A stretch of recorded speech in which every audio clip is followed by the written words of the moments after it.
मी असं म्हणतो भाजपला मतदानच का करावं, कशामुळे करावं, रेल्वे केल्यामुळे करावं, विमानतळ ऐकले म्हणून करावं, आमचा येणारा पीक विमा खाल्ला म्हणून करावं, शिवाजी महाराजाची शपथ वाहिली मुख्यमंत्र्यांनी तरी बी ते मराठ्याला आरक्षण देत नाही म्हणून करावं, 100-250 रुपयाचा गॅस 1200ला केला म्हणून करावं, का सारा देश बर्बाद केला म्हणून करावं. तुम्हीच आम्हाला सांगा की कोणत्या बेसवर करावं. जे बरबडलेले नेते ज्यांनी कोट्यावधी रुपयाला भोपाळमध्ये सांगितलं पंतप्रधानांनी की उद्या परदेशी महाराष्ट्रात कारवाई होणार, आणि तिसऱ्या दिवशी ते अजित पवारांचा प्रवेश होतो. भ्रष्ट झालेले, देश लुटलेली सगळी फौज एकत्र झाली म्हणून करावा.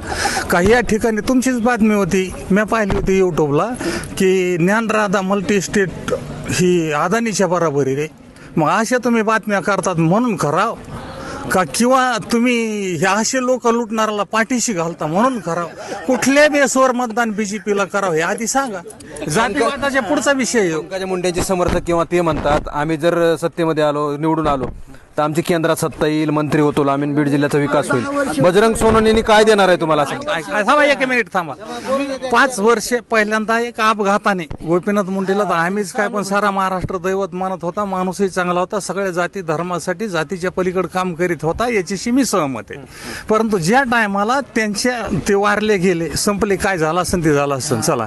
त्याच्यानंतर सहानुभूतीची लाट निर्माण झाली. 2 वेळेस त्या बाईला निवडून दिलं. 2 वेळेस दिल्याच्या नंतर ती बाई साधा फंड करूच शकली नाही. मग त्या 10 वर्षाच्या काळामध्ये मोदीच पंतप्रधान होते का आणि दुसरे होते का, किंवा हे मोदी पशी होत्या, जात होत्या नव्हत्या, बोलत होत्या नव्हत्या, संसदेत जात होत्या नव्हत्या, ते त्यांना माहिती का. त्यांना सोडून अनेक दुसऱ्या पक्षासंघ होत्या, तेव्हा का नाही विकास झाला, हे आमचा प्रश्न आहे. मग जर यांनी 10 वर्षे देऊन 15 वर्षे देऊन जर काही करीत नाहीत तर भविष्य त्यांच्याकडे अपेक्षा आम्ही केव्हा करावं. आणि 25 वर्ष झालंय रेल्वेचं काम चालू आहे, ते अनेक तिकडंच आहे, आमच्या तालुक्यात नाहीच. मग आम्ही मेल्यावर की बीडला रेल्वे येणार आहे का?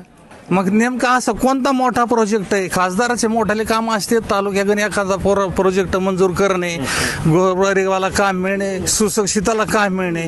उलट अर्थ ह्या सरकारने महाराष्ट्रातले जेवढे हेड ऑफिस होते देशाचे, कारखान्याचे म्हणा, कुठले वेगवेगळे, ते केलं. एवढ्यांनी थांबले नाही. नुसतं महाराष्ट्रात मराठ्याला आरक्षण मिळायचं म्हणलं की सगळ्या नोकऱ्या खाजगी केल्या, एवढ्यांनी राहिले नाही. तर तिथं मिलिटरी सुद्धा अग्निवीर म्हणून की 4 वर्षासाठी केली, यांना मात्र 5 वर्षासाठी पाहिजे. आणि लोकांची लेकरं लागायची म्हणलं, कल्याण व्हायचं म्हणलं तर 4 वर्षासाठी. त्याला बी कुठलंच काही नाही. आज रोजाने आल्यासारखं आजी कामाला, उद्या नाही आला तर खाडा. मग असा कोणता विकास आहे मोदी सरकारचा का व्हायना किंवा खासदारचा का व्हायना? इतकंसं आमच्या तालुक्यामध्ये एकूण शिंदपान आहे, पलीकडून गंगा आहे, मधून पाटे, तरी आम्ही पाण्यापासून वंचित आहेत. असे अनेक समस्या आहेत या देशामध्ये. मी तर म्हणतो, असं म्हणेल मी, माझं व्यक्तिगत मध्ये घटना व्यक्ती स्वातंत्र्य की यांच्यापेक्षा इंग्रज बरे, निजाम बरे, जेवढ्या 7 शाया होत्या तेवढे बरे.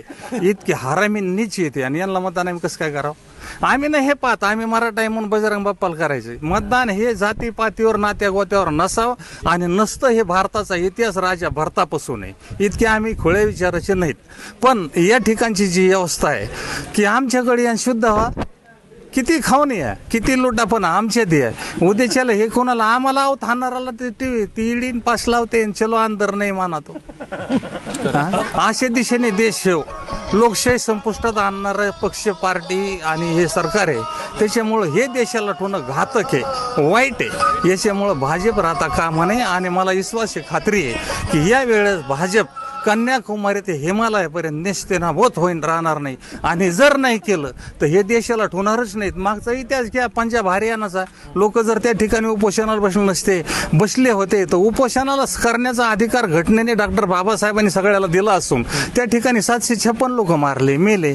बरं, तेवढं लांबचं माहीत नाही. इथं सराटी आंतरवालीमध्ये महात्मा गांधींनी इंग्रजाच्या काळात उपोषण केलं तर गोळ्या नाही घातल्या राव. आणि या ठिकाणी कायद्याचा इतका गैरवापर केला की महिलावर सुद्धा गोळ्या, आणि त्याच्यावरच पुन्हा SIT लावा. असं काय कोणा केलं जरांगे पाटलांनी किंवा तिथल्या नागरिकांनी? आणि एवढं बेछूट गोळीबार केला. ते लोक आज बी दवाखान्यात, किती लोक जीवनातून उठले तरी त्यांच्यावर SIT लावा, यांना आत टाका, यांना तडीपार करा, म्हणून भाजपला मतदान करावं का? आता तुम्हीच सांगा आम्हाला कशाला करा. इथं निशब्द व्हावं लागतंय की कशी